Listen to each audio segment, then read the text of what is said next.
Datang ke dalam acara pembacaan dari buku Sekolah Sahabat Kita yang diambil dari kitab Matius. Saat ini kita akan kembali melihat bagaimana nubuatan tentang Kristus, bagaimana kisah dari perjalanan kehidupan Yesus, bagaimana pelayanannya dimulai. Hari ini kita bukan hanya mempelajari mengenai teori saja, tapi kita akan melihat apa aplikasinya yang dapat kita praktekkan dalam kehidupan kita pada hari ini. Kita telah masuk di dalam sebuah pembacaan yang berjudul Yohanes Pembaptis dan Kebenaran Masa Kini. Nah, pelajaran apa yang bisa kita pelajari mengenai Yohanes Pembaptis yang lahir mungkin ribuan tahun yang lalu dengan kebenaran masa kini yang kita butuhkan pada hari ini? Sebelum kita mulai untuk membaca, kembali saya undang pemirsa di rumah.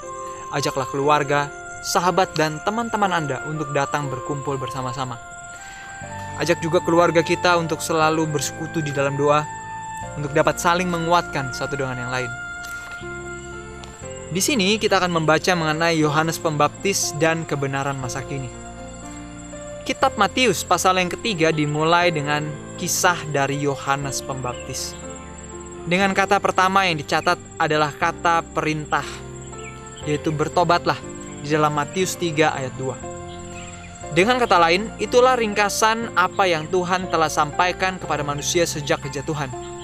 Bertobatlah dan terimalah pengampunanku.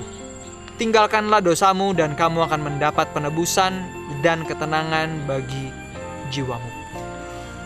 Jadi satu hal yang menarik di sini adalah pekabaran dari Yohanes Pembaptis adalah pekabaran yang sama yang terus-menerus diserukan oleh Tuhan, oleh nabi-nabi Tuhan juga sejak awal kejatuhan manusia. Bertobatlah, tinggalkanlah jalanmu yang jahat, dan kembalilah kepada Tuhan. Di saat kita mau menerima penebusan dan kita akan memperoleh ketenangan di dalam jiwa kita. Namun tidak peduli betapa universalnya pekabaran itu, Yohanes juga memasukkan kebenaran pada masa kini. Dituliskan dalam 2 Petrus 1 ayat 12. Ini terjalin bersama sebagai suatu pekabaran bagi mereka pada saat itu. Mari kita baca. Apa pekabaran kebenaran masa kini yang Yohanes khotbahkan bersamaan dengan panggilannya kepada pertobatan, baptisan, dan pengakuan? Yohanes juga melakukan sesuatu di sini, sesuatu yang dilakukan pada sepanjang perjanjian baru. Dia mengutip perjanjian lama, nubuatan perjanjian lama yang hidup kembali di perjanjian baru. Sering dan berulang-ulang, baik oleh Yesus atau Paulus atau Petrus ataupun Yohanes. Semua mengutip perjanjian lama untuk menolong mengesahkan, menjelaskan, atau bahkan membuktikan arti akan apa yang sedang terjadi di perjanjian baru. Tidak heran Petrus bahkan dalam konteks mujizat yang dia sendiri telah saksikan tetap menekankan firman yang disampaikan oleh para nabi ketika berbicara mengenai pelayanan Yesus. Jadi kita melihat di sini bahwa sesungguhnya di saat Yohanes Pembaptis tampil pada umat Tuhan pada saat itu, di saat dia berkhotbah pada saat itu, dia bukannya memberikan sebuah pekabaran yang baru. Dia bukannya memberikan pengajaran yang baru melalui cara dia membaptiskan orang banyak. Tapi itu adalah sesuatu yang diulang kembali. Sebuah kutipan dalam perjanjian lama yang dia lakukan pada saat itu. Kita juga membaca di sini, bukan hanya Yohanes Pembaptis, Paulus, Yesus sendiri, Petrus, bahkan Yohanes pun melakukan hal yang sama. Seringkali banyak dari kita yang berpikir bahwa kalau perjanjian lama itu sudah lewat. Seolah-olah perjanjian lama itu sudah tidak berlaku lagi. Hanya menambah jumlah dari Alkitab yang kita pegang. Tapi bayangkan, para rasul, mereka dalam pekabaran mereka tetap mengambil kutipan dari perjanjian lama untuk bisa menguatkan, mengesahkan akan apa yang mereka katakan dan yang mereka lakukan. Jadi kita bisa melihat di sini bahwa bukan satu hal yang baru yang Yohanes kabarkan. Bukan pekabaran yang baru yang dia lakukan melalui baptisan dan pekabaran mengenai pertobatan tersebut. Tapi adalah sesuatu yang dituliskan di dalam perjanjian lama yang diberikan kepada orang banyak saat itu. Kalau kita membaca dalam Matius 3 ayat 7-12, kita bisa melihat pekabaran yang Yohanes bawakan kepada para pemimpin Yahudi pada saat itu. Walaupun dalam kata-kata yang keras, apakah harapan yang sedang ditawarkan juga kepada mereka di sini? Jadi kita melihat di sini, Yohanes Pembaptis dia membawakan pekabaran kepada umat Israel pada saat itu, dan bukan hanya kepada mereka, tetapi juga para pemimpin. Sebelum kita membaca pekabaran apa sih yang dibawakan kepada para pemimpin pada saat itu, dan apa maknanya, perlu kita perhatikan di sini adalah seperti di dalam keluarga. Sebuah keluarga mungkin bisa saja memiliki anggota keluarga yang hidup benar, yang melakukan yang benar di dalam Tuhan. Tetapi motor penggeraknya, pemimpinnya adalah para orang tua. Dalam jemaat mungkin saja ada anggota-anggota yang setia, tapi mereka akan lebih sulit untuk bertahan ketika para pemimpinnya, orang yang mengambil keputusan di dalam jemaat tersebut, telah melenceng. Itulah mengapa pekabaran yang diberikan ini Yohanes Pembaptis juga beritakan kepada para pemimpin, untuk mengingatkan kepada kita betapa pentingnya tugas dari para pemimpin itu, betapa pentingnya tugas dari ayah dan ibu, ketua-ketua jemaat, pemimpin-pemimpin di dalam tempat bekerja kita. Tugas yang besar ada di tangan kita, karena kitalah sebagai pemimpin yang akan menentukan arah pergerakan, perjalanan dari keluarga kita. Kitalah sebagai pemimpin yang akan menentukan apa yang akan terjadi dan dilakukan oleh keluarga kita. Jadi apabila seorang pemimpin tidak hidup benar di hadapan Tuhan, maka para pengikutnya biasanya akan cenderung mengikuti kemana pemimpin itu pergi. Kalau di dalam keluarga kita hanya mengatakan, kita hanya bicara kepada anak-anak kita untuk mengikuti firman Tuhan, untuk menjadi pribadi yang rajin, pribadi yang soleh, tapi kalau kita sendiri sebagai orang tua tidak mempraktekannya, maka itu akan menjadi sebuah batu sandungan kepada anak-anak kita. Mereka mungkin akan kelihatan rajin, mereka mungkin akan bekerja, tapi karena ada kita. Tapi di saat kita tidak ada, mereka tidak akan melakukannya. Mereka hanya akan berpikir, itu kan saya hanya disuruh oleh orang tua saya. Orang tua saya saja tidak melakukan ini dan itu. Jadi sangat penting bagi kita untuk menyadari tugas kita sebagai seorang pemimpin. Pertobatan harus dimulai dari setiap pemimpin terlebih dahulu. Namun, apabila itu tidak terjadi, bukan berarti kita harus mengikuti mayoritas. Mengikuti pemimpin kita. Walaupun dia pergi ke jurang, kita pun ikut pergi ke jurang. Kita pun harus lebih takut kepada Tuhan daripada kepada manusia. Mari kita baca selanjutnya.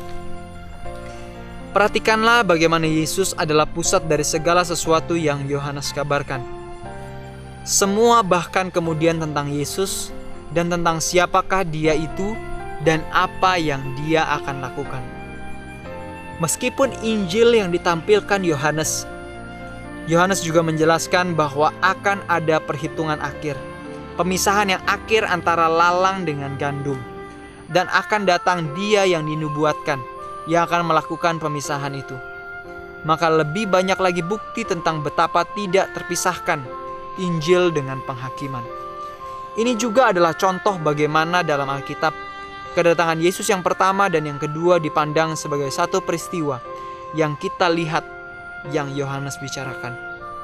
Dalam konteks langsung kedatangan Kristus yang pertama mengenai kedatangan juga yang kedua.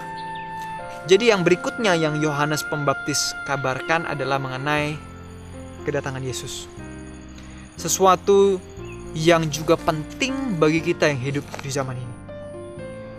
Sahabatku, mengenai kedatangan Yesus, kita sudah pernah dengarkan hal itu, mungkin sejak kita kecil. Tapi saat ini Yesus bukan hanya bayi yang ada di palungan. Dia sedang berada di surga menjadi pengantara kita, yang mengantarai diri kita kepada Bapa di surga. Pertanyaan bagi kita hari ini adalah, apa respon kita? Kita tahu Yesus saat ini sedang bekerja untuk keselamatan kita. Dia sedang berdoa terus-menerus agar kita mau berubah, agar kita mau meninggalkan dosa-dosa kita yang lama dan bertobat. Inilah pekabaran dari Yohanes Pembaptis, sebuah pekabaran yang mengandung kebenaran masa kini, pekabaran yang terus diulang sejak zaman dahulu kala, semenjak manusia jatuh ke dalam dosa. Pekabaran pertobatan yang kembali mengajak kita untuk bertobat, meninggalkan jalan kita yang jahat. Setiap orang memiliki dosa yang berbeda-beda, memiliki pencobaan yang berbeda. Pergumulan saya mungkin bukan pergumulan Anda, mungkin pergumulan Anda juga. Tapi pergumulan yang saya hadapi adalah pribadi di dalam diri saya. Hari ini jangan kita lihat orang lain, wow dia belum bertobat, dia belum begini, dia belum begitu. Lihat terlebih dahulu diri kita. Apakah hidup kita ini kita sudah merasa layak di hadapan Tuhan? Karena di saat kita sudah merasa layak, artinya ada sesuatu yang salah pada mata kita. Bayangkan kita sudah dilahirkan dari dosa. Setiap perbuatan kita, bahkan perbuatan baik kita terkadang mengandung motif-motif yang buruk. Sahabatku, biarlah pada hari ini kita kembali datang kepada Tuhan. Minta Tuhan untuk kembali menyelidiki diri kita, hati kita. Dan agar kita bisa kembali dibenarkan di dalam Tuhan. Melakukan yang benar, oleh karena itu benar, untuk memuliakan namanya. Hari ini kita membaca mengenai pekabaran kebenaran masa kini.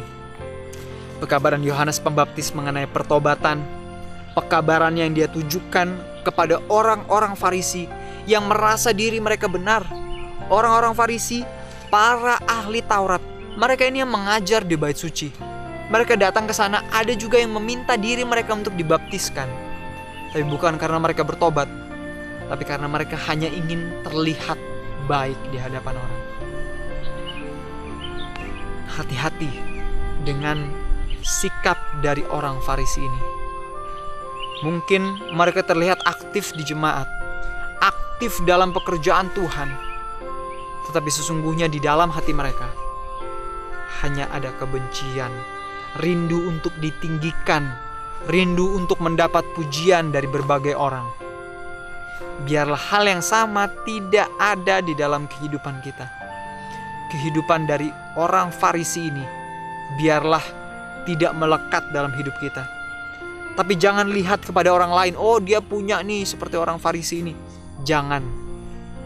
Tuhan sendiri tidak menghakimi kita yang berdosa ini.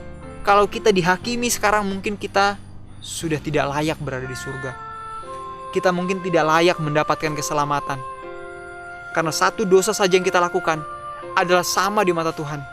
Pembunuh, penzina, dan hanya orang yang mencuri hal yang kecil saja, melakukan dosa yang kecil saja, hanya orang yang pemarah saja, di mata Tuhan sama. Seorang yang pemarah, seorang yang pemalas dengan pembunuh dan pencuri sama di mata Tuhan. Jadi jangan kita lihat, oh kesalahan dia ini lebih besar, tapi sahabatku, biarlah kita lebih menyelidiki diri kita sendiri. Dan biarlah sikap dari orang Farisi itu yang hanya ingin menonjolkan dirinya, hanya menginginkan pujian, yang datang minta dibaptis tapi tidak sungguh-sungguh, biarlah itu tidak ada dalam kehidupan kita. Ceritakan kepada keluarga Anda mengenai pelajaran yang Anda secara pribadi dapatkan pada hari ini.